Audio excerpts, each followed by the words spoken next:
bits of housekeeping. Firstly, please mute your audio. I'm sure we've all spent enough time on Zoom now that we understand that, but if you haven't, then please do mute your speaker. And at the end, we're going to have 15 minutes of questions, which if you could, if I can direct you to what is probably on the lower part of your screen, there's a Q&A function. If you click on that, then you can add any questions that you want us to pick up. You can add those at any time during the talk, and we'll pick them all up at the very end. Okay, so it's my great pleasure to introduce Maja Maricevic. She is Head of Higher Education and Science at the British Library, where she develops strategic relationships across the higher education and science sector. Her own research is looking at the history of the Industrial Revolution using data-driven approaches. She's a marvellous person to speak to about all things digital and heritage, and I can't wait to hear what she's got to say. Thank you very much for joining us, and take it away, Maja. Thank you. Thank you. Thank you very much, Richard, for your kind introduction. And thank you for everyone who's here. If you are anything like me, you have probably had a whole line of Zoom meetings going on today, and your dedication being here is really to be congratulating. Thank you.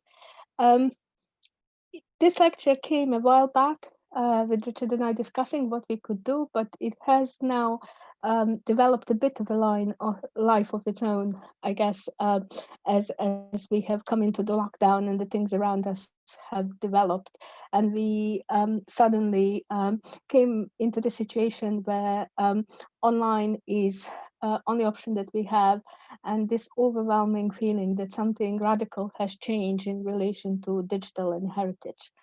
I guess one way that maybe we see it is that the social media that's around us all the time is something that gives us this feeling that something's really changed in the level of interaction with public in relation to digital heritage. And I have put here a few examples from Twitter, from the engagement on the constant quarantine and Getty challenge. There are endless examples, but I picked up a few of my favorites just to start us with some of this feel of maybe what we have been all seeing online at this time. Quite wide range, and I know some of these have been driven, and the whole movement driven by organizations and curators trying to engage with the public, but many of them really then taken by the public and taken a step further in all sorts of ways: humorous, thought-provoking, educational, all sorts of different things. And that wasn't the only way in which we have been seeing digital heritage during this time of the lockdown. So I have put here a few other examples. So as we speak, Hey Festival is going on fully digital. I have engaged in few sessions at the weekend. There was a fabulous one on the destruction of libraries that was very poignant and really amazing to participate in, with many thousands of people, many more people that could have been there in a physical world. We have seen museum tours. I put here a slide from the British Museum and introduction into their online museum tour. We have seen the papers, instead of doing the normal reviews of exhibitions, starting to do the reviews of virtual events. In the library sector, there was a really bracing news that the borrowings in the public libraries have gone up by 770%, according to Independent. And we have seen the great and good coming online and discussing the change that the sector is facing. So there is a lot of that is telling us that there is some kind of change happening. But what I wanted to do today is something different, and maybe linked to my work at the British Library, have a slightly longer outlook on this, and talk to you about British Library. I cannot assume, don't know who's registered, so cannot assume that all of you would know about the British Library or what we do, and try to give you some practical examples of what we are doing. One of the things that I would particularly like to do today is bring out how complex digital heritage is. I think there's been much that it was delightful in what's happening online and what organizations are doing. But at the same time, if you're going to sustain it, I think now is also time to remember that this is very rich and complex sector, and to sustain this, that there is a lot of going that would really make this sustainable and long term. And I'm kind of going to try to use some of these examples to formulate maybe some key pointers that could um, lead us toward greater sustainability of change and digital practice in heritage. I must say, I was a bit worried about this because I sounded a bit myself like the famous head of sustainability at W1A BBC comedy in some ways. Um, and I don't want to go there, so you have to tell me in the questions and answers if hopefully I have escaped that destiny of sounding like W1A character. And I will try towards the end to look at some knowns and unknowns that I can see on the horizon. I must say this is very much driven by my work and what I see at our work at the British Library. And I'm so conscious that there will be many, many more examples and takes on this. So take this as one element of a possible discussions that we could be having. So what I'm going to start is by an introduction to the British Library. I think we sometimes see digital as something new that doesn't have any link to the history of our organizations, but I would say that that's maybe not necessarily true, and I think it does link of how we perceive our collections and our organization and what has happened in the past. So on this first slide, you see British Library at St Pancras in London. As a national library is one of the youngest. So it came into being by an act of parliament in 1972.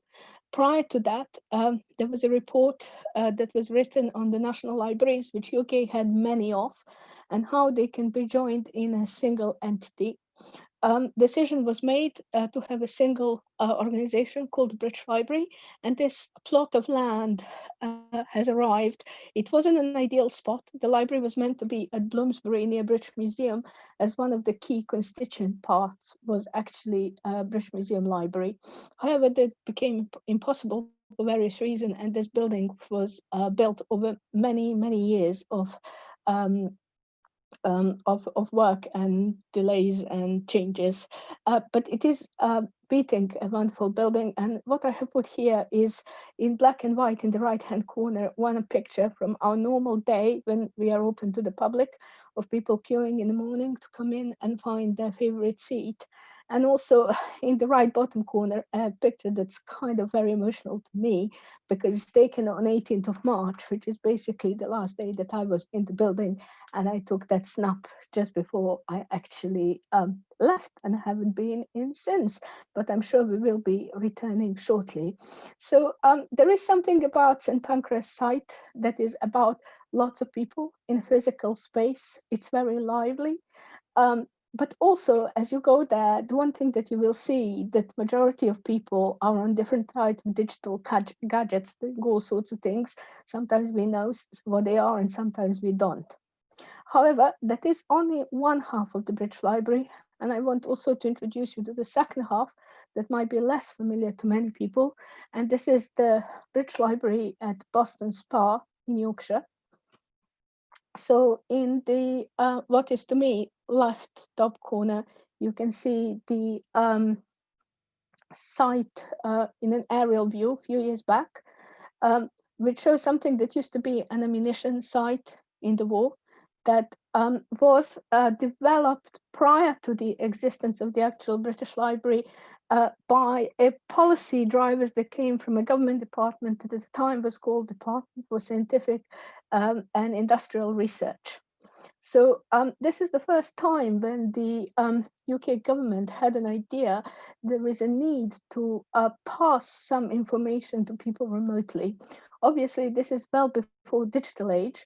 So the idea at the time is that there will be a place where there will be lots of predominantly scientific information, and via postal service, this will be given to scientists. So it is important, I think, for digital history of the British Library, because it's an organization that in its constituent parts came about with lots of pre-thinking about how people might want to see different collections at distance.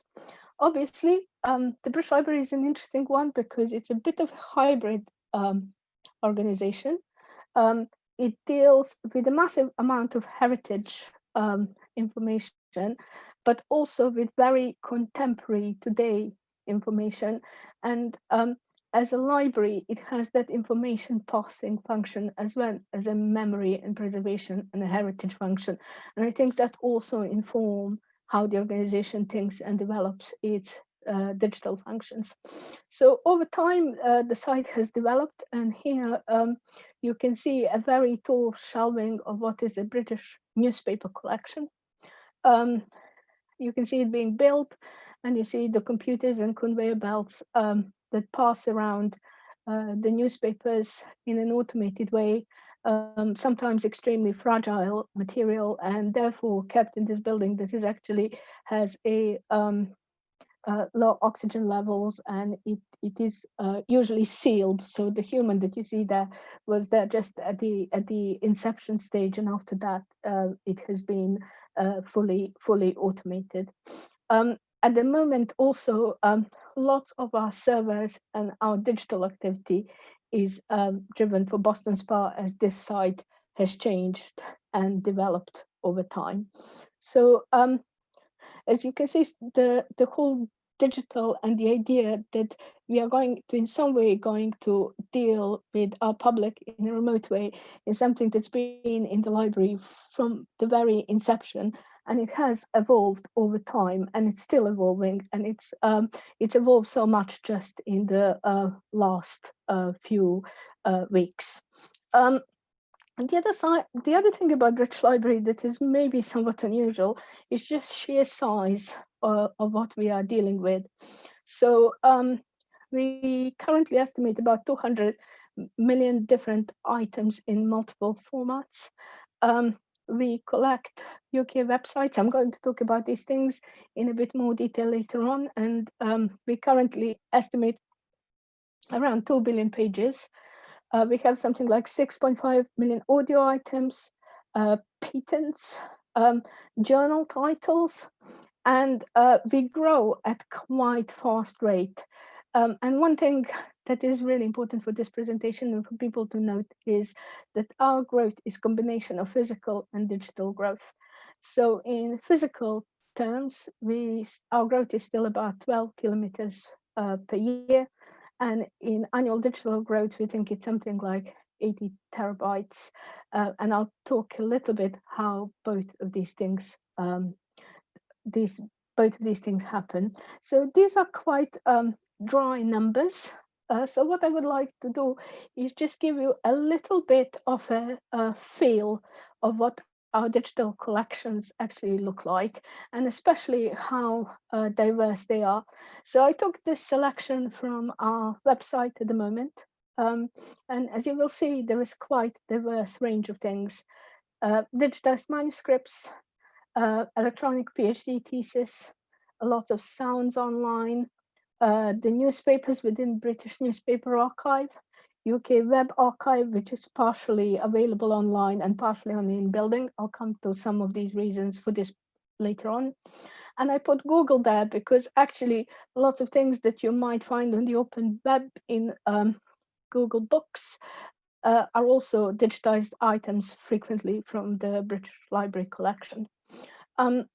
I said that I would like to talk about diversity of digital, and just picking up on the British Library collections, you can see here already a quite significant diversity. If you're dealing with PhD thesis or a historic newspaper, nominally you're talking about some text on a paper and some pictures, but effectively everything else about these collections is different.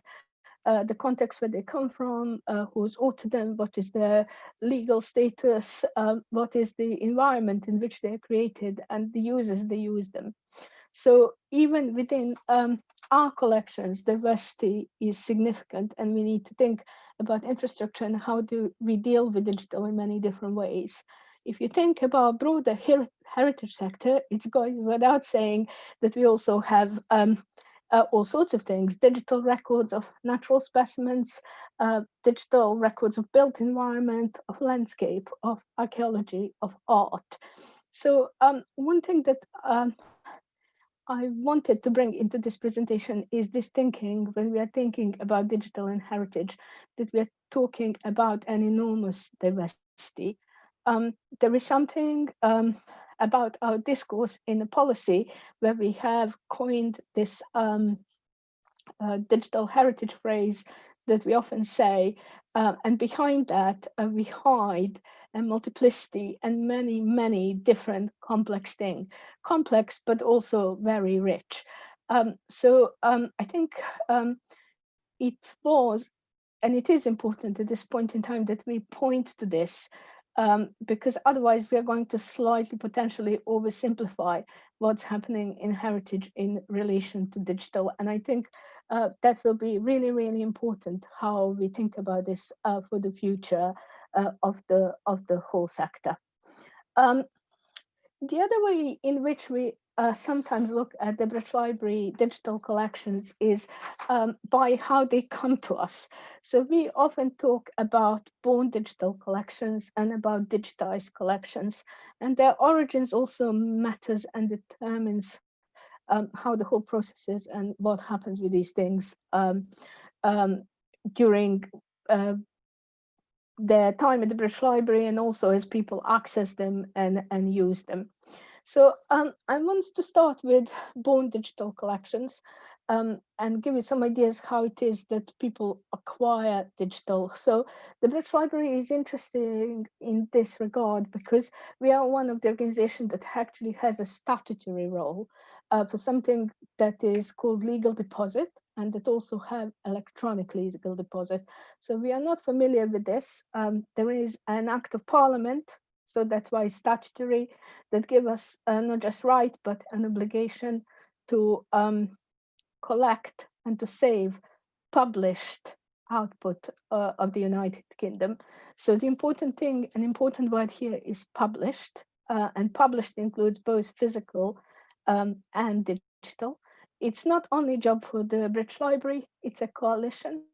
It's done by the National Libraries of Scotland and Wales, Trinity College Dublin, and Universities of Cambridge and Oxford. And we work together to bring in the whole electronic output in the UK. So anything from electronic journals to web pages to anything that you see on the web and that we can determine that is been in some way published in the UK. And work together to actually make this happen. It is a huge undertaking. It's also one that is very restricted in terms of access, because these things can be accessed only in our buildings. And that is due simply that many of these things are commercial publications and that we cannot undermine commercial entities to which these things belong. However, we also do other born digital work, which is typically coming from curator-led acquisitions and collecting. And I have put some examples, and I'm sure I have left out many, many things. So it could be oral histories that we collect, and we are currently collecting loads of ones related to COVID-19 and quarantine situation and isolation and all these sorts of things. Sounds recording, digital archives, social media. And the last two are slightly different because they're kind of in between published and unpublished. So with PhD thesis, there is always a bit of uncertainty if it's educational outcome or published work. And it's same with emerging formats, which are kind of gray zone between truly published and different things that are emerging in the market that might have different formats combined together in different digital things that we might consume on our tablets or in different ways. Again, here it is quite complex because we're talking about many different technologies that go into these things, and very often they are related to individuals, so ethics and privacy, are really important considerations here. If you think about digital archives, in the same way that in the past we had boxes with people papers, now we might have computers or digital archives, and there are considerations to be made how may we make this available to people. So another area of how digital becomes part of a heritage organization is digitization. And this is something that that is talked about quite a lot. And I have put here a number of pictures from the British Library of what our digitization processes actually look like. As you can see, there is a variety of different types of machines that are used for different types of formats. And people are taking effectively photographs of different collections. And it's very easy to think about digitization, about this process where people just basically shoot and digitization happens and it's great. And this is one area where I particularly wanted to stop and talk a little bit more about this. Digitization is actually a process that has many, many different functions. And while I can show you pictures of people sitting at their machines and digitizing, it's much more difficult to actually show the whole process that starts with selection of materials to digitize. If this material is in any way in a difficult or state that is that needs conservation needs to happen. You might not have money to do it, you might have funding and partnerships to actually undertake large digitization. And then you have to consider rights. So it goes on and on. As you can see, it is quite large list that is absolutely essential, all of it, because all of that together is a process of digitization. And I just wanted to connect it a little bit on the various digital images, memes, and stuff that we are seeing at the moment. Somewhere along the line, some organization has been putting effort into the whole digitization process and creating the actual digital heritage that we currently have. And in different ways, and many different sectors might have, this list might differ for different organizations, they have been involved in all of this. What I wanted to do in this talk is, as I talk, try to bring some lessons and something that has struck me during this particular period of lockdown as absolutely essential as the heritage moves forward into digital world. And my first maybe takeaway lesson that strikes me in a particular moment, it is that these unseen back office organizational functions that are absolute foundation and guarantee of sustainable digital heritage. And I think we should talk more of them and celebrate them much, much more. I don't know if some research exists, but it would be interesting to know how the organizations that are currently reaching new audiences, how their readiness in terms of their back office function has been. And it's ugly word, back office, actually, because they're absolutely essential in every way. So I'm going to move towards what I would consider more front of our organization in digital, because that is maybe another area that we need to talk when we talk about sustainability. From the top of my head, I put here a list of different people that we engage in relation to digital. Some of them obvious, some of them maybe not so much. Digital exhibition and digital content related to exhibition is something that people talk quite a lot about at the moment. Digital events is something that we need to think about quite radically. But then some other things, academic audiences, quite diverse in many ways and not at all same if they are type of academic audience that wants to look at just one digital item as opposed to those that maybe want to do computational research over many, many million of items.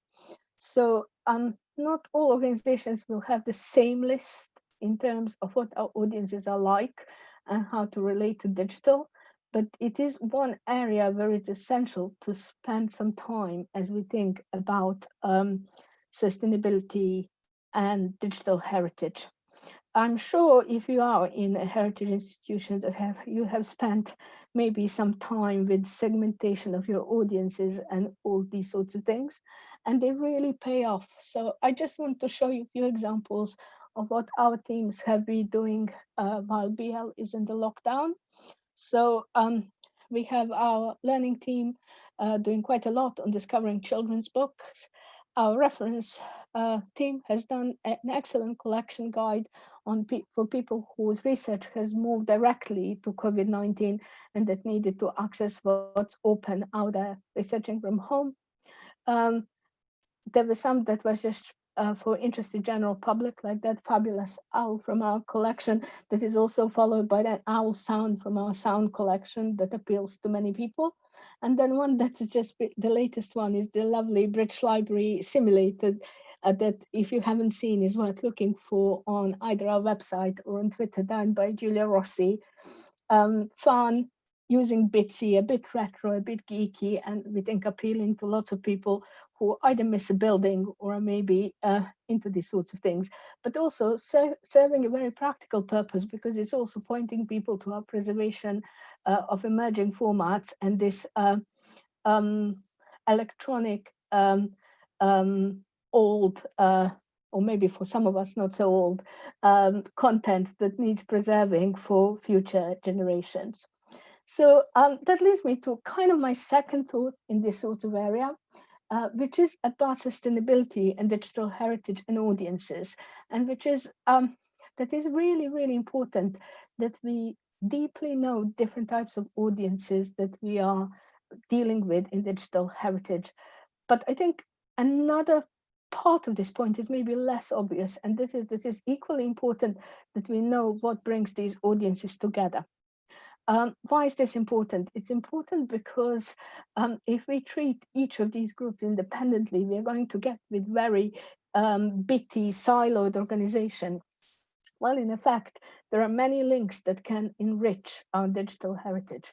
So if there is lots of researchers on this call, you would know that for academic researchers and for research funders, it's absolutely essential to have engagement and high visibility to a public. So as an organization dealing with digital, it's well worth thinking about it. Equally, if you're researching something that is related to digital heritage of a specific community, in order to have really good inclusive research, you really need to collect these two audiences. And so it goes on. So I think that is another area where maybe in the current situation, we are starting to learn something new about digital heritage. The other thing that I think is obvious from what we have seen so far is that there is no doubt that the COVID-19 lesson in heritage will mean that digital will increase in importance and move much higher up on the organizational agendas. As it happens, the British Library has always been quite high on the agenda due to our organizational priorities, but I reckon it will go still higher. And it's not surprising if we realize that the organizations have just seen a situation in which our digital output is the only way in which we can connect our collections with the audiences. Um, I want to say two things about this. One thing is that this is absolutely fantastic news. Um, and for all of us that have been working in digital for a while, it will be a fabulous opportunity and no doubt lots of hard work. I would also like to stress potentially one slight concern in this area, and this is that while doing this and while making digital a corporate priority, we also must not forget innovation in digital heritage. I think digital is an interesting medium in which innovation really happens slightly at the edges by the enthusiastic people who like to go on a limb to be less conservative in their approaches to interpretation and it has a very specific communities that bring together tech, curatorial staff, and all sorts of different people. And I think it's somehow important that we maintain that. In order to illustrate to you what I mean by this, I want to talk about two projects that I'm involved with. The first one is called British Library Labs. It has been started with the library by one of AIC staff, Adam Farquhar, and it's very ably led by Mahendra Mahey. It's a project that we started with the help of the Mellon Foundation, and that was an original lab, a place where we could experiment with our collections in many different ways. We run it as a competition, and we provide annual competition, and we help people who are interested in our collection through the labs to both get hold of the collections they want to work with, and also some support to do things that they want to do. So one of the iconic labs moment was probably when we put 1 million images on the Flickr site, which got to be used in many different ways. And you can see there in the right top corner an installation that we had at the British Library that was done by an artist called David Normal, who actually, not known to us, took some of the Flickr images and produced some screens that were used at the Burning Man Festival that made these fabulous, very colorful collages from the pictures that we put there. Accidentally, pictures on the Flickr archive are a result of a project that we had with Microsoft many years back when we digitized 69,000 books. At the time, with Microsoft think that they are going to do something similar to what Google is doing. However, they changed their mind in time, and they just gave us these books, giving us also rights to use them in any way that we wanted. And it was out of copyright, and it was one of the best gifts we ever had in terms of our digital research and engagement, because it helped us to do many things. So when David Normals wanted to do their collages, the pictures were there. We heard about it via various people who reported that to us, and then we invited him to London to come. And maybe that was one of the moments when the organization realized the extent and the reach that our digital collections can have if we just put them out there and enable people to use them. Since then, this has moved from strength to strength. The musical score you see in the left, on the left, is a winner of our research category in BL Labs, Tim Crawford from Goldsmiths University, looking in the analysis of patterns in the early music through computational means, and also doing lots of things with the optical music recognition that help us to much better computationally analyze music scores. On the right-hand corner is the next artistic project, which is called The Imaginary Cities, done by Michael Takia Magruder, an artist who initially came to us via labs and engaged again with the Flickr images, and then later on with historical urban maps, which led him to produce a physical exhibition that we actually held at the library. I think what I'm trying to illustrate here for you is that the actual digital can lead to many different results.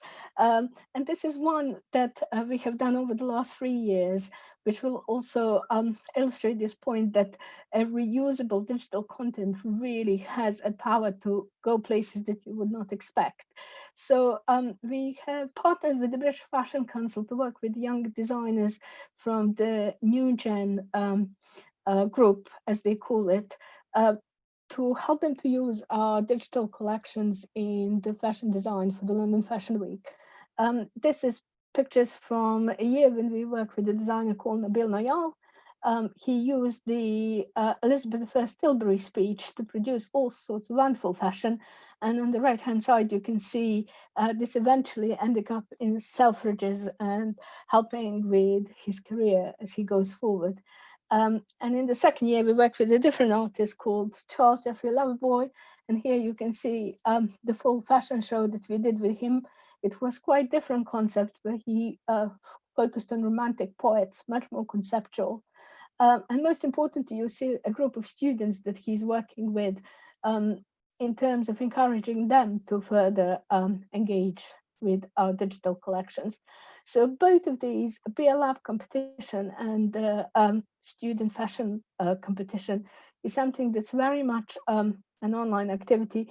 And with some tweaks, we are hoping to run it this year, and we'll be probably announcing something about that shortly.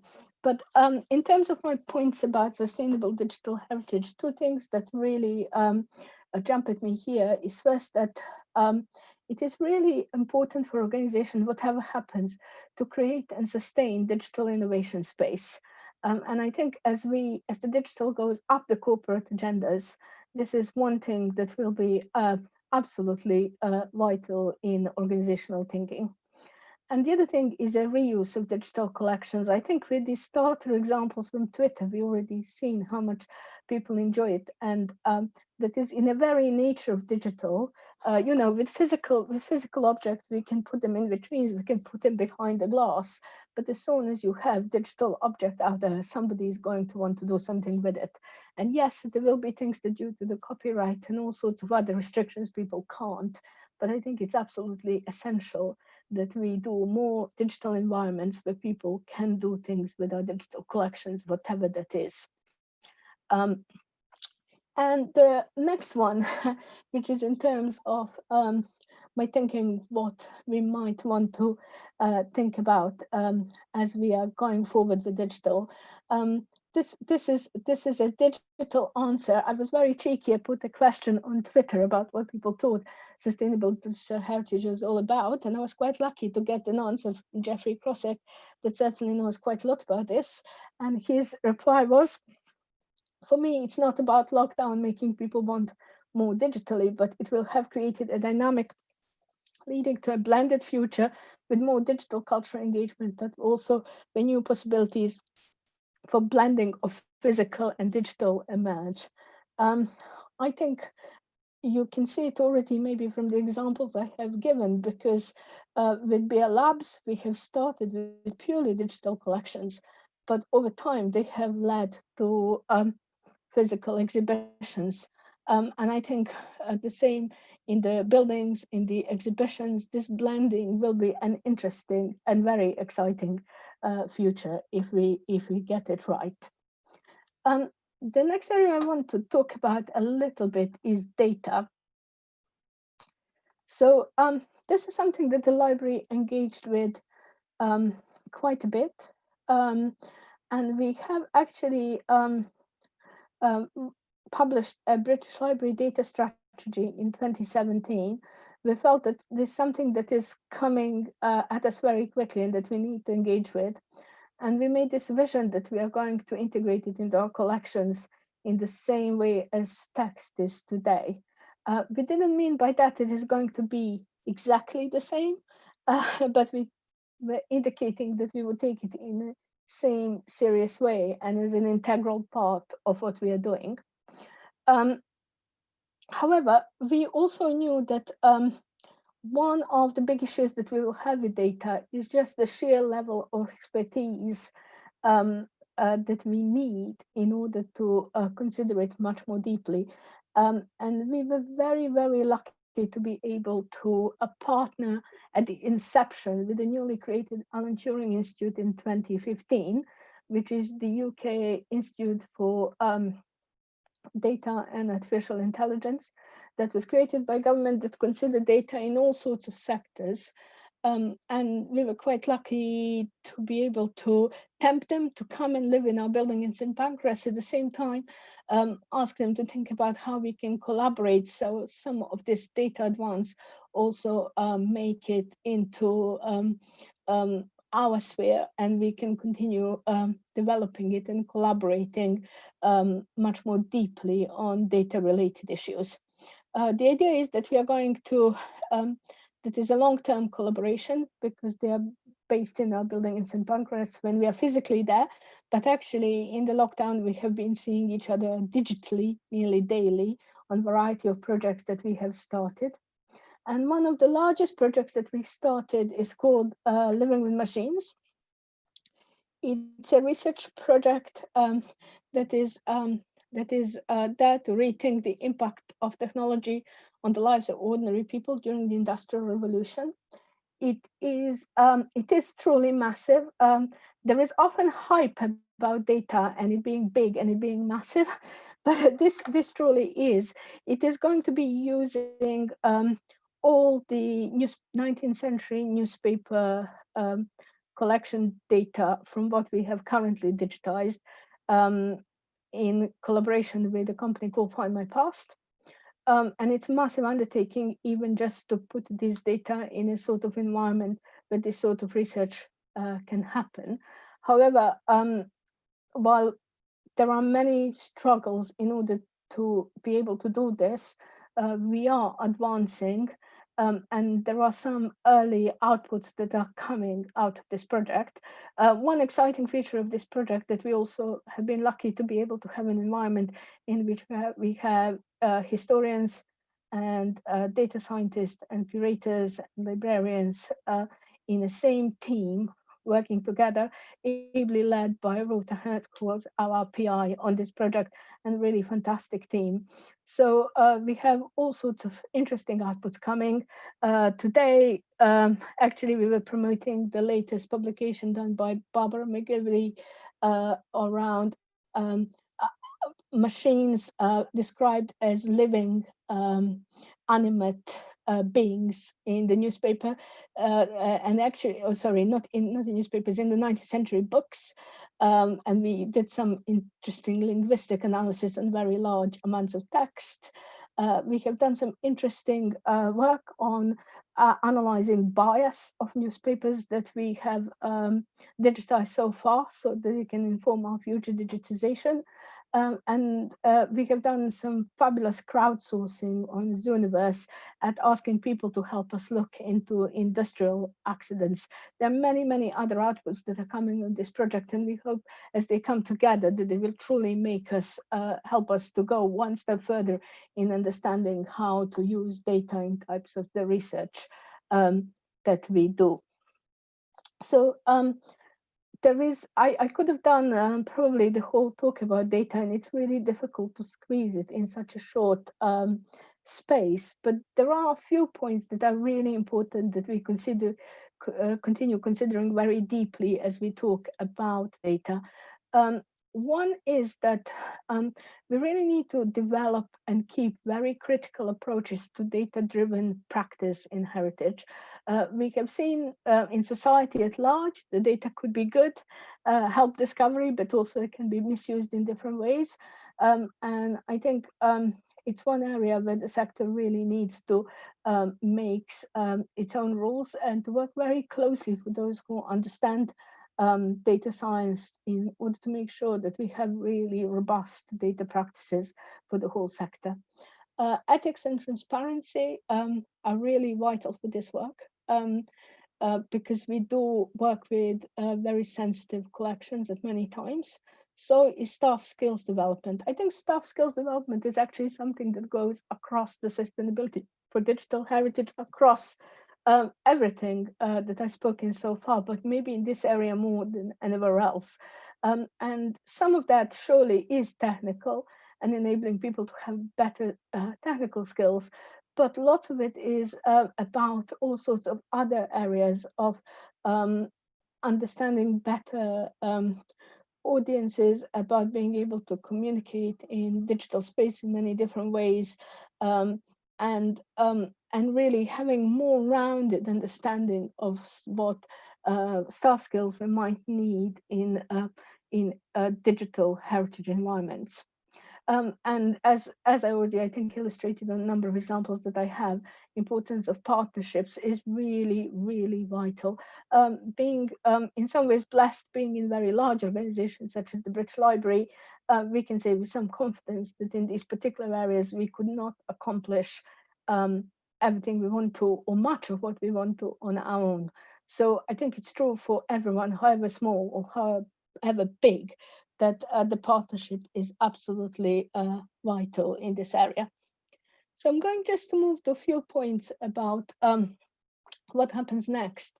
I think some people might have spotted a new large national project called Towards a National Collection, funded by UKRI and HRC, which is the next step of thinking about digital heritage and what it means for all of us. And it is a very unified and visionary project because it is looking to connect many different organizations and their thinking. I have stressed today that I wanted to talk about diversity and that I don't want us to forget that. So you can imagine how interesting and challenging it's going to be to come into a project where many different organizations have to think about digital practice. However, there are many encouraging signs. The initial projects that are being put into the project deal with many practical issues, such as persistent identifiers, IIIF, which stands for International Image Interoperability Framework.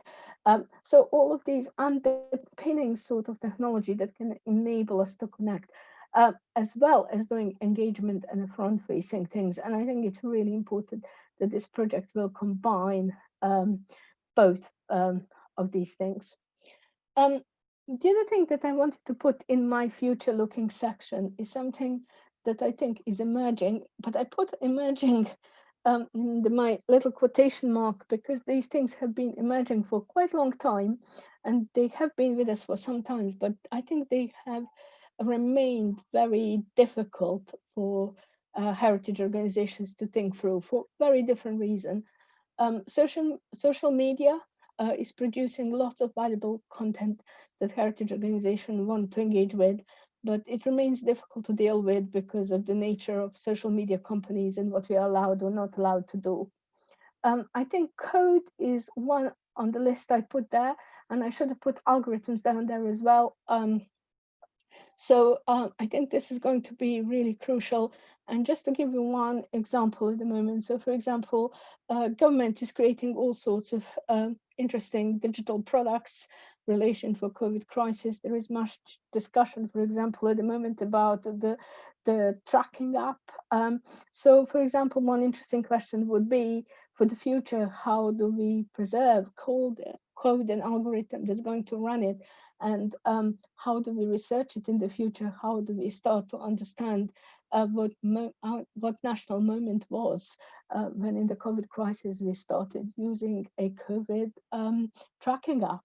I think it's a vital future heritage question, but one that is very difficult to explore in situations where there are much more pressing issues of saving lives. Nevertheless, it will be there, and it's one that in time we are probably going to come and tackle in some way. Similar sort of issues with software, very complex, but in order to truly understand in the future the heritage of our own moment, these, and there are probably few other entries that I could have put in this slide, are going to be something that we are really going to have to grapple with.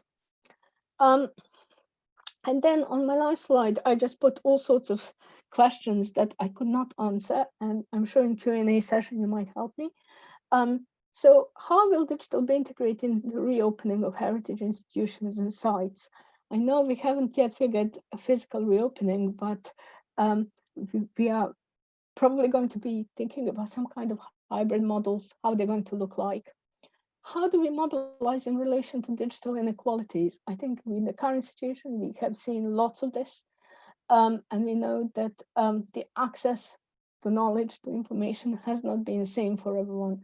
Does the heritage have any role to play in this? How will digital feature in the recovery plans for heritage? As organizations are thinking about financial hit that they have had, does digital play a part of this? And does that mean there will be greater monetization or not? How will that look like? We don't know. There are just many things that are in front of us, I think, to discuss. The big question in relation to audiences, I have started this with some fabulous engagement that has been had, but is the situation that we are now maybe oversaturated? I don't know. anybody's had enough of Zooms and digital interactions? Will this all move in a completely different direction? And what is it that we are forgetting in the digital rush? I have potentially suggested in this presentation that I would like us to see, remember, the back office functions that enable our digital work, but I'm sure there will be many other answers. So that's a rather hurried run through some of the work that we do and some thoughts that came to me as we are working in the areas of digital heritage in the current situation. But I'm sure there would be many other takes and questions that people would have. So I'm going to stop here and hand over to you. Thank you very much indeed. It's a huge amount of ground covered. We're very grateful indeed. A whole bunch of stuff really standing out for me. Your final slides, of course, very close to the meat of what we're looking at with our own future research, future heritage research strand in ISH. I thought it's incredibly visible, the role of heritage in lockdown and the capacity, the potential for digital in enabling that. And I thought you're paying attention to back office functions, paying attention to the structures that are needed to make it happen. They're not visible and they're not necessarily glamorous, and they're absolutely essential. So thank you very much for making that point. It's not magic just because it says data on it or digital. And on that point, I thought your call to be critical about the role of data is something that can't be reiterated enough in any sector. And a whole bunch of other stuff, but it's not really for me, it's for other people to have questions. Before I gather some of them together, I just want to say to those watching on YouTube, hello, welcome. And if you want to leave comments if you have any questions, please do leave them in the comments section where our team will find them and pass them up to us. So please do join in if you have any pressing issues. So I'm going to start with one from Peter Ranson. How do you ensure the longevity of digital storage, given the ever-changing formats and degradation potentially of digital material? We keep changing it. How do you? We keep changing it all the time. So, so it is literally the answer, which is probably one of the reasons that I'm talking about this. And I really hate the actual phrase back office because I think there's something wrong about it, because I think it is as vital for the organizations as everything else. So one of the kind of quite broad answers is that in digital preservation, it's never the case of you take something, you put it in the shelf and it sits there for a very long time. Is the constant case of moving the digital content between different environments and technologies as the things change, because they become unusable very, very quickly and also deteriorate extremely quickly. So it is a very people-hungry work and very, in some ways, very expensive work, because it does require the constant change. So to keep something stable, it's quite ironic to keep something stable and faithful to what we're trying to preserve. You actually have to engage in a constant process of change. Yeah, you're right. It's extremely ironic. And just kind of building on Peter's question, how do you deal with formats? I'm thinking an extreme version is Snapchat, but one of the things about digital is that it doesn't have to stay the same. That it may not have been intended to stay the same. So what kind of archiving challenges are there with material that changes over time? Thank you asking that. I raced over that, but actually we just this morning I was in a meeting of our team who deals with something that we called emerging formats. So in terms of preservation of some of and collection of some of these areas, they are actually done either very selectively or potentially not at all. So I said that the social media is difficult. So on social media, our teams might select something that looks like a really significant topic. So for example, for COVID, obviously, we have been doing extremely detailed selection, but we don't have actually the system or policies or anything in place yet that enables systematic archiving of social media. And that's just not in this country, it's everywhere. Some social media is absolutely not accessible for preservation organizations. Facebook is one of those. Some of the other ones are much easier. One that are in-app, such as Snapchat or WhatsApp and all that sort of stuff, they obviously have extreme privacy considerations, so we quite frankly don't go there. Yeah.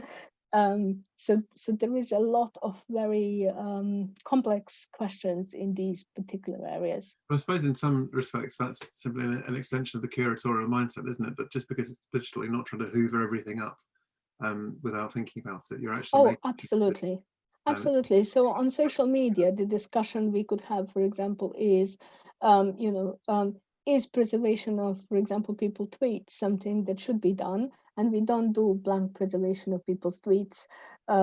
We try to make a judgment of who we consider a public figure, whose tweet we maybe can preserve because we see it as a part of a public discourse of someone that's in the public eye, sure. But try to stay away from private individuals that might not even have a concept in their head that something that they had said on Twitter might be preserved for many years to come. So it is very, very complex. What potential do you, so I was thinking while you were speaking about informal heritage processes on the web, in terms of kind of community efforts, obviously the Wayback Machine, archive.org, yes. and the community efforts to do things like preserve GeoCities content when Yahoo pulled the plug on GeoCities and yes. we came together to find alternative hosting.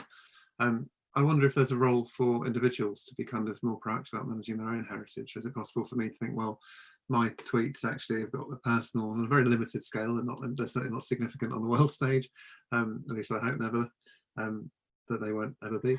But I mean, I think so. I think that's definitely the case.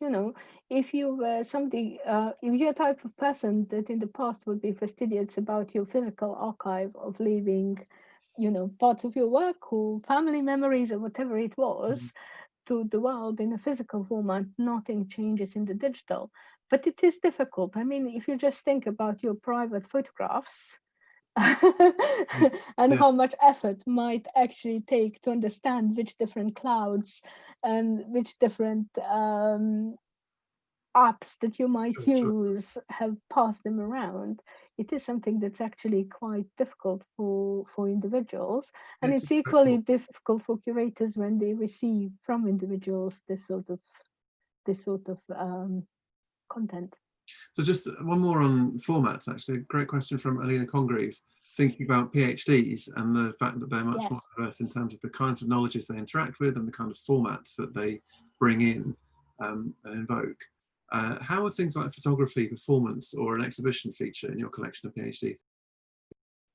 Oh, in PhD thesis, we don't do PhD thematically. We try and collect everything to the best of our ability. But so it's not effectively, just text, is it? Sorry? It's not just... Oh, sorry, you mean the practice-based elements of PhD? Sure. Oh, yeah. Okay, sorry. I didn't understand your questions to start with. It's an interesting question. We don't collect it at the moment. We can't. Right. There is a potential in university repositories sometimes, and the practice vary across different universities. Some universities might accept submission of only textual element, in which case we can harvest only a textual element. Some universities actually allow photographs and other types of digital objects to go alongside that. The problem on this is that there is no single national policy in universities around this. So in some ways, we are at the mercy of what university allows and what both PhD criteria in individual institutions are, and also preservation within their repository environments, because we completely depend on what we can actually get directly from universities. And we've done a project on this a few years back, and there was a number of both physical and digital objects that were submitted together with PhDs, apps, games, photographs, paintings, and currently we don't have good and comprehensive solution for that. No, well, I can appreciate the size of the challenge. In the interest of time, I'm going to try and touch on two questions in a single question. So one from Christopher Lake and a second one from Alina Congreve, both around the relationship of the British Library to other parts of the digital heritage ecosystem. Christopher's asking about the extent to which you collaborate with other counterparts around the world, which I think you began to touch on. And Alina's pointing out that it's one thing for the British Museum, Tate, British Library and so on to do this kind of work, but that there's a lot to be done to stop smaller organisations being left behind. Yeah, Given it is the an COVID crisis. interesting question. Again, we could have done an entire presentation only, for example, on public libraries. And I'll concentrate on that one because I think it's probably something that we are discussing most of all at the moment. So, for example, for public libraries that are obviously, as we have heard in the media, having quite a lot of difficulties with closures and funding and all sorts of things, we run something called Living Knowledge Network, which is a network of public libraries that work with us across different areas where we can help them in some way. Currently, we have an interesting joint project that's called Single Digital Presence, where we are sitting together and exploring what a single presence for public libraries in the UK might look like, worked on by my colleague Liz White and Jacob Frederickson.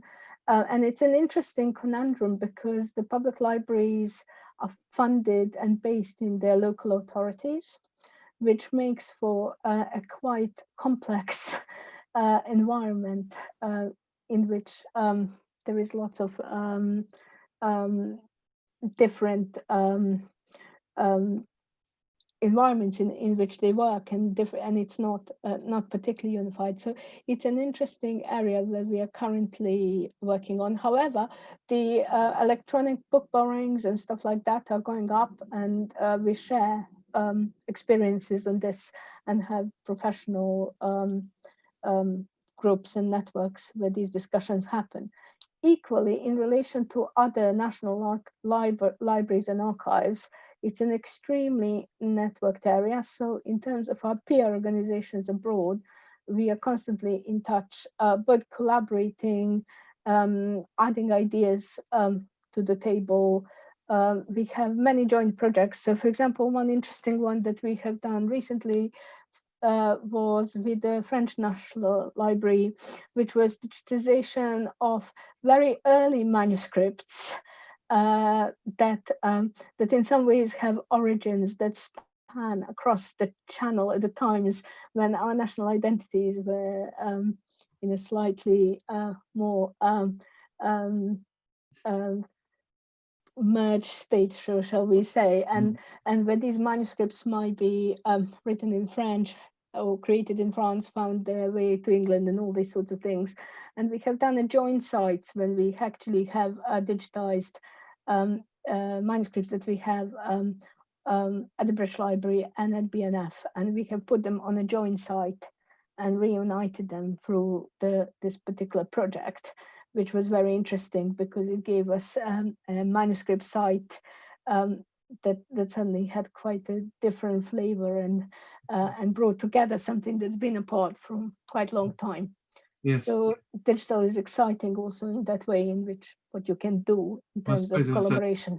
I suppose in a sense that points the way towards extending the kind of local network that you're talking about across national boundaries, and perhaps not just having to collaborate with national. Yeah, absolutely. But also fostering collaborations internationally at a kind of smaller local level.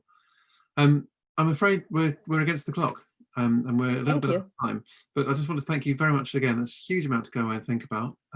So thank you very much. For those that are interested in following up any of these ideas, you can find Maya on Twitter.